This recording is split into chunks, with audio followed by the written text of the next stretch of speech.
Hello, English learners. Welcome back to TESOL Tutor. Today, we have a foundational lesson for beginners, where we're going to explore the world of prepositions. Prepositions are like the guiding stars in our sentences, helping us understand the relationship between objects, people, and places. In this video, we'll learn what prepositions are, common prepositions, and how to use them to describe location, direction, time, and more. Let's dive into the world of prepositions. First, let's understand what prepositions are. Prepositions are words that show the relationship between a noun or pronoun and other words in a sentence. They tell us where, when, and how something happens. For instance, instead of saying, "The horse jumped the fence," you can say, "The horse jumped over the fence," where "over" is a preposition that tells us the location of the horse. Prepositions come in many forms, and today, we'll explore some common ones. In describes being inside a place. On shows location on a surface. Under indicates being beneath something. Between reveals the relationship between two objects. Beside shows the location next to something.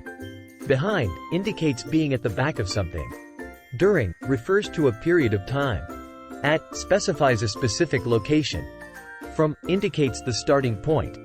To shows the destination or end point. With indicates association or accompaniment. Using prepositions helps us provide more details and clarity in our sentences. Prepositions come before nouns or pronouns. She is in the room. They tell us where, when, or how an action occurs. They met at the office. Let's address a couple of common mistakes beginners make when using prepositions. Common mistake 1. Omitting prepositions. Avoid omitting prepositions when they are needed in a sentence. They provide important information. Correct. I'm going to the store. Incorrect. I'm going to the store.